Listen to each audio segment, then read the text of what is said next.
Hello everyone. आज हम discuss करेंगे जॉन ड्राइडन की एक बहुत ही famous poem a song for Saint Cecilia's day.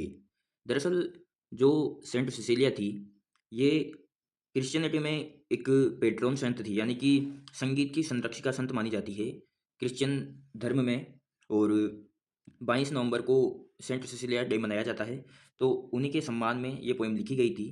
Saint Sicilia के दिन को जो 22 नवंबर को आता है, उस दिन गाने के लिए ये पोइम लिखी गई थी। काफ़ी फेमस पोइम है। सेंट सिसिलिया संगीत की देवी मानी जाती है क्रिश्चियन धर्म में। तो ये जॉन ड्राइडन ने लिखी है। बिना देरी किए हुए चलते हैं, काफ़ी ही लंबी पोइम है, तो इसको लाइन बाय लाइन हम करते हैं डिस्कस।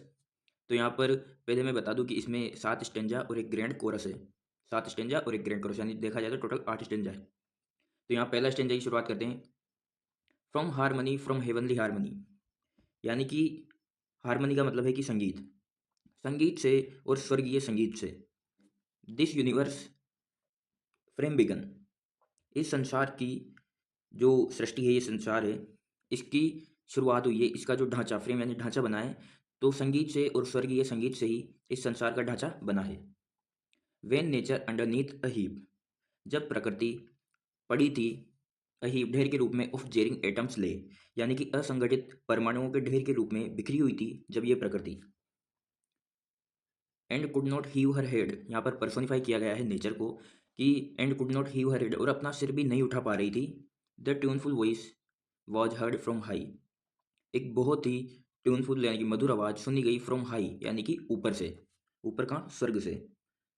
अराइस ये मोर देन डेड, अराइस यानी उठ खड़ी हुई, ये मोर देन डेड जो मृत से भी बुरी अवस्था में पड़ी हुई थी जो प्रकृति, जब ऊपर से यानी कि स्वर्ग से संगीत की आवाज़ आई तो यह उठ खड़ी हुई। Then cold and hot and moist and dry, in order to dare station sleep and music's power obey। यहाँ पर ये कहना चाहता है कि जब ऊपर से संगीत सुनाई दिया, तब संगीत के प्रभाव से शीत उष्ण आर्द्र शुष्क तत्व, यानी कि पृथ्वी के जितने भी तत्व थे, ठंडे गर्म आर्द्र सूखे, सब कुछ अपने अपने स्थान पर व्यवस्थित हो गए। In order to station their station sleep and music's power obey, और जो म्यूजिक की शक्ति थी उसका उन्होंने पालन किया।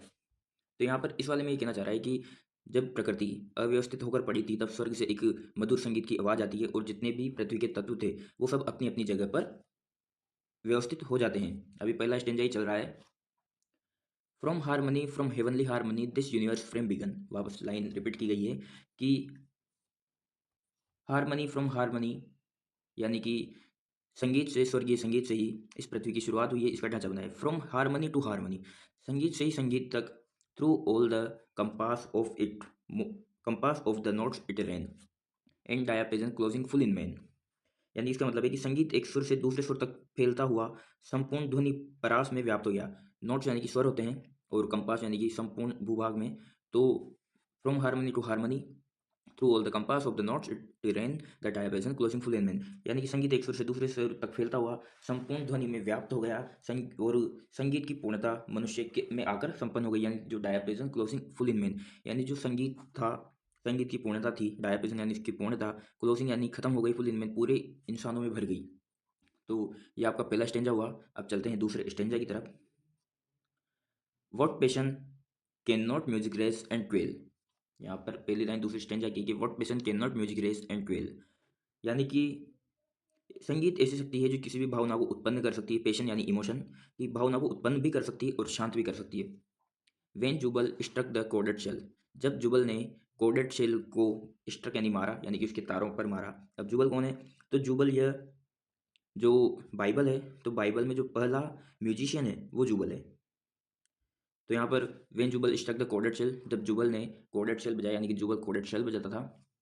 His listening brethren stood around and wondering on their faces full, जो सुनने वाले उसके ब्रेदरन यानी कि जो उसके समाज के भाई बंधु थे, स्टूड अराउंड आसपास खड़े हो गए जब उसने कोडेड शेल बजाया। एंड वंडरिंग, और आश्चर्यचकित होकर, ऑन देयर फेसेस फेल, अपने चेहरों पर गिर गए, यानी कि झुककर प्रणाम करने लगे।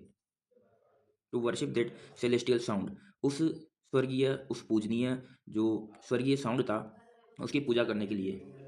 Less than a god they thought there could not dwell, और वो सभी सोचते हैं कि ये इतना मधुर और इतना मधुर स्वर है कि इसमें लेस देन अ गॉड, भगवान से कम तो, through there could not dwell, dwell यानी कि जो खोखला भाग रहता है, कोडेड शेल का। तो इस कोडेड शेल में भगवान से कम तो कोई नहीं रहता होगा जो इसको बजा रहा है।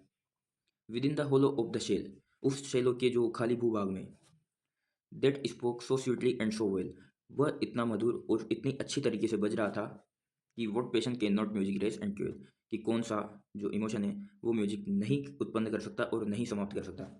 इस स्टैंजा में मतलब कि पोइट बताना चाह रहा है कि जब जुगल कोडेड शेल को बजाता है तो उसके आसपास जो उसके जाति भाई रहते हैं वो आश्चर्यचकित हो जाते हैं और नमस्कार करने लग जाते हैं उस संगीत को, और सोचते हैं कि कोई भगवान से कम तो नहीं होगा जो इसको बजा रहा होगा। अब चलते हैं तीसरे स्टेंजा की तरफ। इसमें बात ये है ट्रम्पेट की। अलग अलग जो म्यूजिक के इंस्ट्रूमेंट हैं उनका यहाँ पर उपयोग किया गया है। तो यहाँ से पहले हो गया कोडेड शेल, अब आता है trumpet.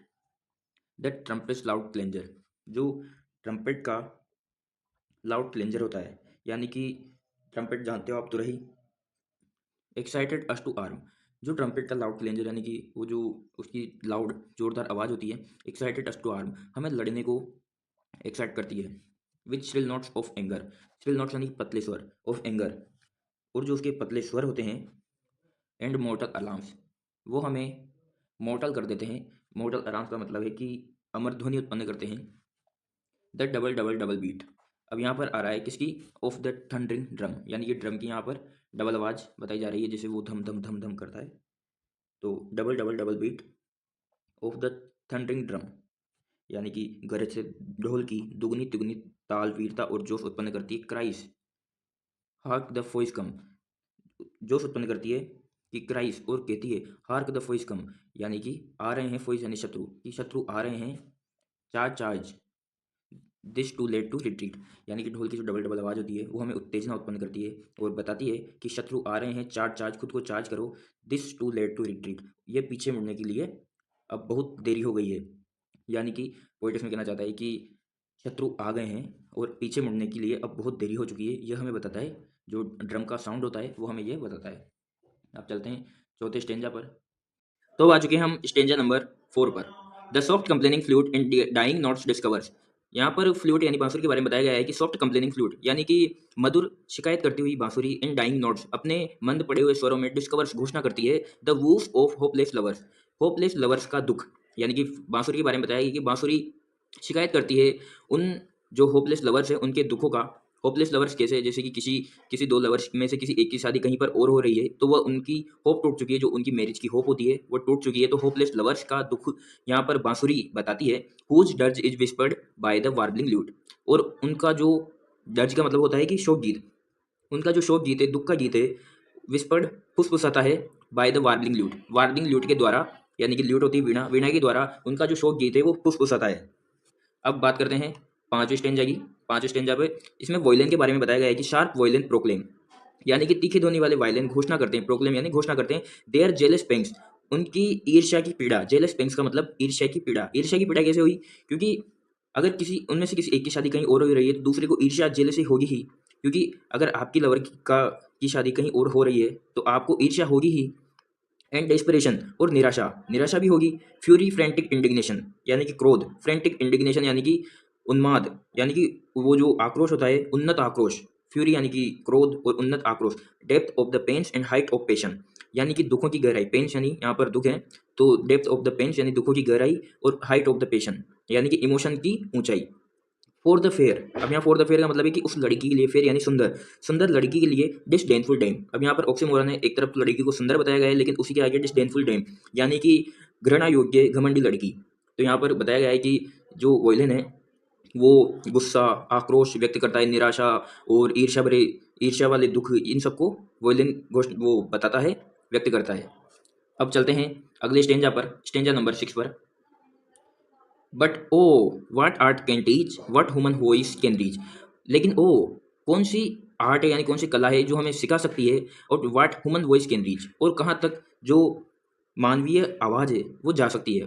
What human voice can reach the sacred organ's praise, जो सेक्रेट यानी कि पवित्र ऑर्गन्स प्रेस, यहाँ पर ऑर्गन की प्रशंसा बताई गई है, उस पवित्र ऑर्गन की महिमा को, यानी कि कौन सी आर्ट है जो सिखा सकती है या कौन सी आवाज़ है जो पहुंच सकती है कहाँ तक, पवित्र ऑर्गन की प्रशंसा तक। नोट्स इंस्पायरिंग होली लव, यहाँ पर ऑर्गन का बताया गया कि ऑर्गन, ऑर्गन के जो नोट्स होते हैं यानी ऑर्गन के जो स्वर होते हैं, इंस्पायर करते हैं होली लव को यानी पवित्र प्रेम की वो प्रेरणा देते हैं, इंस्पायर करते हैं पवित्र प्रेम को। कौन? Organ. Notes that wing their heavenly ways to mend the chorus above, यानी कि नोट्स यानी कि जो ऑर्गन के स्वर होते हैं वो अपने पंखों पर उड़ जाते हैं हेवनली वेज यानी स्वर्ग के रास्तों पर, यानी स्वर्ग की तरफ ऑर्गन के जो स्वर है वो उड़ जाते हैं। टू मेंड यानी कि सुधार करने के लिए और भी मधुर बनाने के लिए द कोरस अबाउ। कोरस का मतलब है कि यहाँ पर जो गायन मंडली है, अबाउ का मतलब है स्वर्ग। यहाँ पर कह रहा है कि पोइट कह रहा है कि जो कौन सी मानवीय कला है और कौन सी मानवीय आवाज़ है जो ऑर्गन की प्रशंसा, पवित्र ऑर्गन की प्रशंसा तक जा सकती है, और जो ऑर्गन होता है वो अपने स्वरों से होली लव को इंस्पायर करता है, होली लव की प्रेरणा देता है, और जो इस ऑर्गन के जो स्वर होते हैं वह स्वर्गीय रास्तों पर उड़ जाते हैं अपने पंखों पर, क्योंकि वहाँ पर जो स्वर्ग की गायन मंडली है, कोरस अबाव यानी कि जो ऊपर स्वर्गीय गायन मंडली है, उसको और भी मधुर बनाने के लिए ऑर्गन के जो स्वर है वो चले जाते हैं, यानी कि जो स्वर्ग में गायन मंडली होती है उससे भी मधुर यहाँ पर ऑर्गन को बताया गया है। अब हम चलते हैं अगले स्टेंजा पर, स्टेंजा नंबर 7 पर, जो कि इसका लास्ट स्टेंजा है। इसके बाद इसमें एक ग्रैंड कोरस है। अब यहाँ पर बात करते हैं ऑर्फियस। ऑर्फियस कौन है? ऑर्फियस गाइस जो ग्रीक माइथोलॉजी में एक म्यूजिशियन था जो अपनी वाइफ को ढूंढने के लिए पाताल लोक तक भी चला जाता है। तो ये ऑर्फियस ग्रीक माइथोलॉजी का एक म्यूजिशियन है, याद रखना है आपको। Orpheus could lead the savage race, Orpheus could lead the savage race and trees unrooted their place and trees unrooted left their place sequences of the lyre. यहाँ पर poet बता रहा है कि ऑर्फियस का यहाँ पर इंस्ट्रूमेंटल लायर, तो जब ऑर्फियस लायर बजाता है तो लीड द सेवेज रेस, उसके पीछे जो सेवेज रेस यानी जंगली प्रजाति यानी जंगल के जानवर हैं वो तक उसके पीछे आ जाते हैं उसके स्वर को सुनने के लिए। And trees unrooted left their place, और यहाँ तक कि जंगल के जो पेड़ होते हैं वो भी अपनी जड़ों को छोड़ देते हैं और उसके पीछे आने लग जाते हैं। सिक्वेंसेस ऑफ द लायर, उस लायर की आवाज़ जो कि ऑर्फियस बजा रहा है उसकी आवाज़ से जंगल के जंगली जानवर भी उसके पीछे आ जाते हैं और पेड़ पौधे भी अपनी जड़ें छोड़ देते हैं और उसके पीछे आने लग जाते हैं। यहाँ हाइपरबली है, बहुत ही बड़ा चढ़ाकर बताया जा रहा है। अब यहाँ पर देखते हैं हम अगला। But bright Cecilia raised the wonder higher, यहाँ पर अब सेंट सिसिलिया का नाम आया है। But bright Cecilia raised the wonder higher, यानी कि लेकिन जो ब्राइट यानी सुंदर सिसिलिया है वह रेस्ट उठा देती है वंडर हायर। इस जो ये जो इतना आश्चर्य है ना कि पेड़ अपनी जड़ें छोड़ देते हैं, जंगली जानवर भी पीछे आने लग जाते हैं, इस वंडर हायर को और भी ऊपर उठा देती है सिसिलिया, यानी सिसिलिया इससे भी ऊपर है। Went to the her organ, जब हर ऑर्गन, यहाँ पे सिसिलिया का इंस्ट्रूमेंट है organ, vocal breath was given, जब ऑर्गन में वोकल ब्रीथ दी जाती है सेंट सिसिलिया द्वारा, यानी कि ऑर्गन में जब ऑर्गन बजाती है सिसिलिया, वो given and angel heard and straight appeared mistaking hearth for heaven, यानी कि जब जब सिसिलिया ने ऑर्गन में आवाज दी यानी कि अपनी हवा दी, ऑर्गन बजाया, तो एक एंजल ने सुना, एंजल यानी कि यहाँ पर एक देवदूत ने सुना, एंड स्टेट अपीयर्ड यानी कि सीधा ही प्रकट हो गया, मिस्टेकिंग अर्थ फॉर हेवन, यानी कि इस धरती को वह स्वर्ग समझते हुए सीधा ही अपीयर हो गया। जब सिसिलिया ने ऑर्गन बजाया, ऑर्गन में अपनी हवा दी, तब इतना आश्चर्य हुआ कि एक एंजल ने सुना और उसने सोचा कि यही स्वर्ग है, क्योंकि इतनी मधुर आवाज़ तो स्वर्ग से ही आ सकती है, और वह सीधा ही पृथ्वी पर प्रकट हो गया। तो गाइस यहाँ पर ये 7 स्टेंजा हो चुके हैं और अब इसके बाद है एक ग्रैंड कोरस, तो हम ग्रैंड कोरस को भी देख लेते हैं। अब दोस्तों इसके जो 7 स्टेंजा थे वो खत्म हो चुके हैं और अब इसका लास्ट आता है ग्रैंड कोरस। इस पोइम में 7 स्टेंजा हैं और लास्ट में एक ग्रैंड कोरस है, तो हम ग्रैंड कोरस को पढ़ लेते हैं। As from the power of sacred lays the spheres began to move, यानी कि सेक्रेड लेस का मतलब यहाँ पर है पवित्र गीत, लेस यानी गीत यहाँ पर, तो जो पवित्र गीतों की शक्ति है उसी से ये जो स्पेयर है, ये संसार है, यानी कि स्पेयर मतलब कि जो जितने भी हेवनली बॉडीज हैं, यानी जितने भी नक्षत्र, सूर्य, ग्रह, चंद्रमा, ये जितने भी हैं, ये सब बिगिन टू मूव यानी कि चलना प्रारंभ करते हैं, अपनी जगह से चलना, जैसे पृथ्वी सूर्य के चारों ओर चक्कर लगाती है। तो पोइट कहता है कि ये जो पवित्र गीत है ना, इन्हीं की वजह से जो ब्रह्मांड के सारे नक्षत्र ग्रह है वो चलते हैं।